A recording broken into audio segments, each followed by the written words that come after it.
Today I'm going to be talking about if I was starting a car rental business from scratch, here's exactly the main things I'd be looking to do. Now, the very first thing before you're starting a car rental business is you kind of have to know what kind of car rental business do you want to start. Now, when I'm saying that, what do I mean?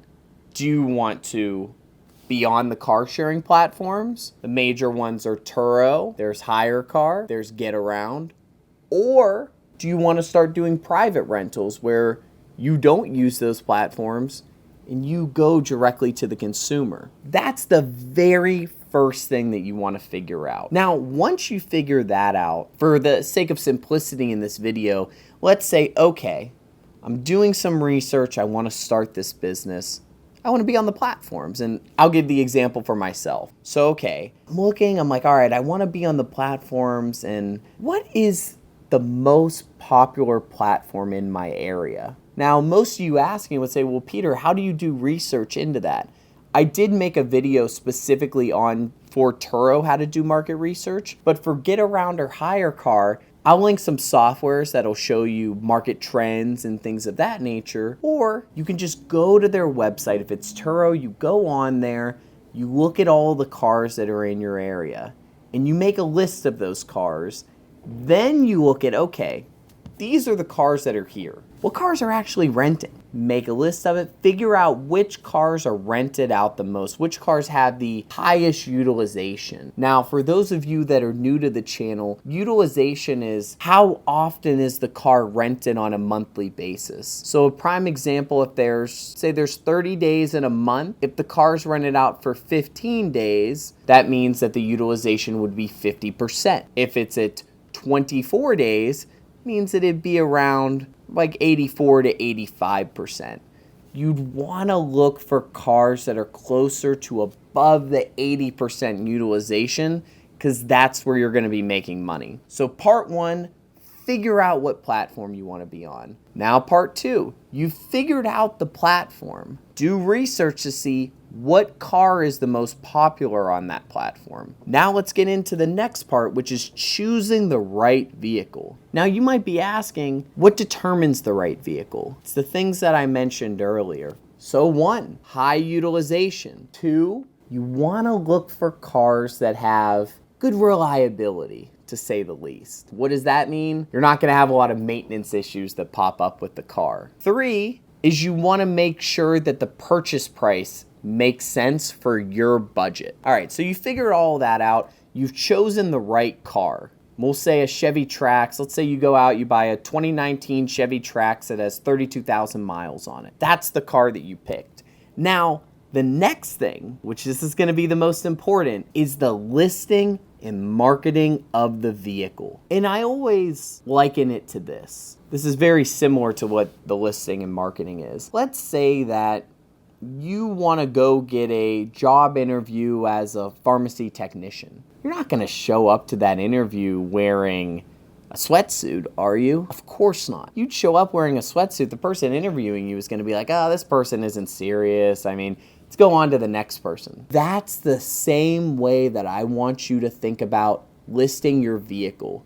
You need to dress the vehicle up in a suit so that people see it and they're like, wow, that's a great car. That's the car I want to rent. And also, I want your listing to be favorable to the algorithm so people see your car first instead of last. Like Ricky Bobby says, if you're not first, you're last. So that's the next thing, is you want to make sure that your listing is right. Next is when it comes to the marketing. A big part of the marketing, now keep in mind, since you're renting out cars on platforms, you don't have to deal with a lot of the traditional marketing hassles that Turo has to deal with. They have to do paid media and different partnerships and all kinds of marketing. You don't have to do that. What you need to do is make sure that you're doing the things that Turo wants so they push your car up to the top. Peter, what are those things? Those things are making sure your pricing is good, making sure your description is good, making sure that there's clear pickup and drop off.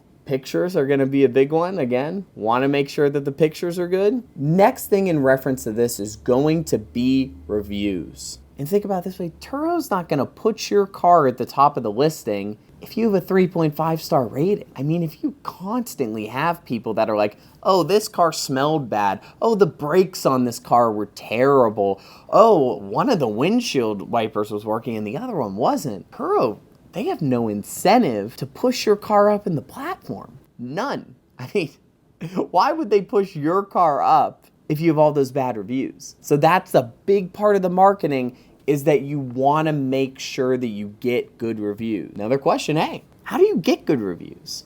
Always want to make sure the vehicle is as clean as possible after every single trip before the next person picks it up. Always want to make sure that you're giving the guest a good greeting. And there are little things you can do to go above and beyond, give the guest maybe a little water or snack when they get in, a little gift card. There's a lot of different things that you can do to increase your rating. It's just a matter of, what do you think you want to do? Now, next thing here, if I was starting from scratch, is communication and customer service. Now, if I was starting again with the knowledge that I have now, I would know that, okay, for communication, because when I got started, I used to text every single guest when they booked a trip, whether if it was 12 p.m. during the day or 2 a.m. in the morning, I'd shoot them the same text. Hey, thank you so much for booking with us.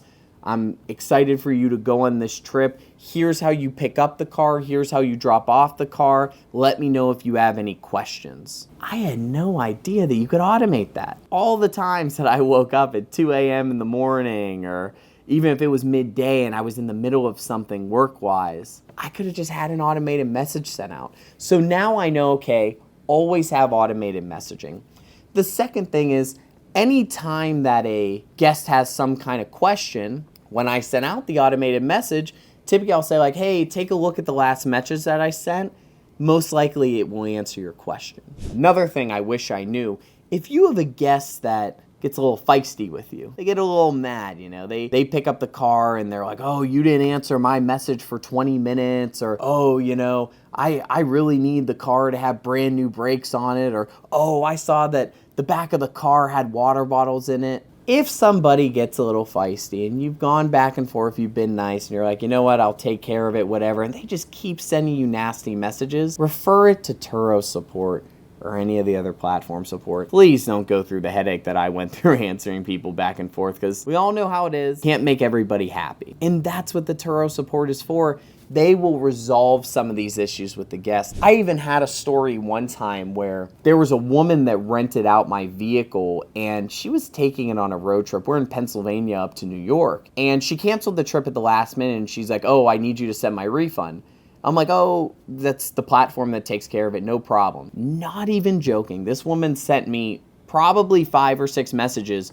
When's my refund coming? You told me I get my refund. Where is the refund? That's when I contacted Turo and I'm like, hey, this woman keeps messaging me about a refund. I don't want to get a bad review. Could you please take care of this? And they did. She did get her refund and I didn't get a bad review. So whenever that happens, please use the support. It's there for a reason. Now, next thing is when it comes to maintenance, knowing what I know now, always put your cars on a maintenance schedule. This is something when I started out I do work with a lot of hosts that don't, where they'll be like, oh, I just kind of put it on, and if I see the tires get bald or I see the brakes look bad, then I'll get them fixed. You never want to run into it, because let me tell you, here's worst case scenario. Car's not on a regular maintenance schedule. Maybe you don't see it for a week. Give somebody a fender bender and the back tires were bald. That's on you. I mean, you have to make sure that the car is in good shape. That's why you put it on a regular maintenance schedule, because you'll never run into that. The car will always have good tires. It'll always have good brakes. The oil will always be good. You won't have, you might still have significant engine problems that pop up.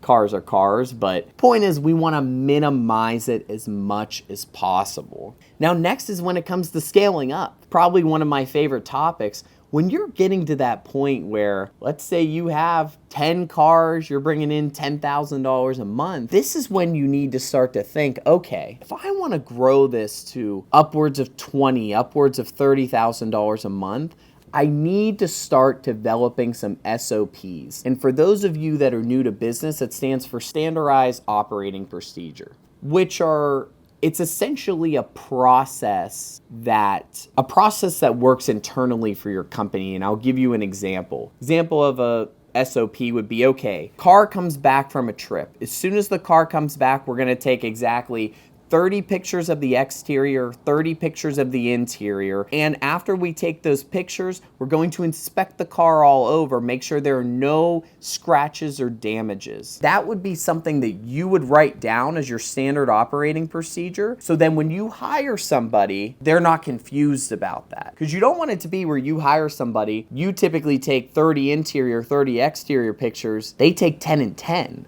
I mean, because if you don't have that procedure, then you're just going to be mad. You're going to be like, hey, man, why'd you only take 10 pictures? I mean, you saw in the profile there were always 30. But as a business owner, when you have staff, it is always on you to make sure that they perform. And I know the labor market's tough right now, but when you have these procedures in place, it makes it way easier for you and it makes it way easier for them. So that's just one example of a standard operating procedure, but it makes it significantly easier for scaling. Next thing I want to mention for scaling is you want to make sure that you are adequately tracking your books. What does that mean? Your income that's coming in, your expenses that are coming in. And here's what's nice. There are softwares that do this for you nowadays where it'll track all of these things, but you need to make sure that it's accurate because let's say in a perfect world, you're doing this business for a year, 2 years, bringing in, say, 10 to 15K a month. You want to scale. You want to use finance. No bank is going to give you money unless you have a company set up and they can look at your books, because you might go to the bank and say, oh, well, I made a total of $100,000 this year and I have $50,000 in the bank account. That means I have a 50% margin. Well, the bank's got to see that. They're not just going to take your word for it. And if you just have it on an Excel sheet, they're not going to look too favorably upon that. So you want to make sure that your books are tracked so that you can get financing. Now, if you're somebody that does want to take this business to the next level and you're confused about these things, we do offer a service where we can help you. And it is something where we are very particular with the people that we work with. So if you think that's you, go to carrentalcoach.com. Fill out our little survey that's on there. If you are qualified to work with us, it'll prompt you to a booking page where you get to book a call directly with me. And if you are the person that's serious and you're looking to scale this, I'd love to work with you and help you get there. Now, back to the main point here for scaling. Want to make sure you have SOPs, want to make sure your bookkeeping's good. Then there's also the topic of financing, but probably something for a different video because it's a deep dive topic. Now, in conclusion here, main things that we covered: want to make sure that your research is done. You've researched what platform you want to be on or private rentals. You want to make sure how your market looks. You want to figure out what car you get. Once you get the car, next is the listing and marketing. Listing's got to be set up the right way. Marketing, you want to make sure it's favorable to the algorithm. After that, customer service. Don't miss messages. And if somebody's getting feisty, refer them to Turo support or whatever platform that you're on. Maintenance and care. Make sure that your car's on a maintenance schedule so you don't have anything unexpected that comes up. Scaling, make sure you have your standard operating procedure in place, procedures, since you'll have multiple, that your bookkeeping's good, then you can get access to financing. And that's the main thing in reference to this video. Happy to share this information with you guys, and don't forget to like and subscribe. See you on the next one.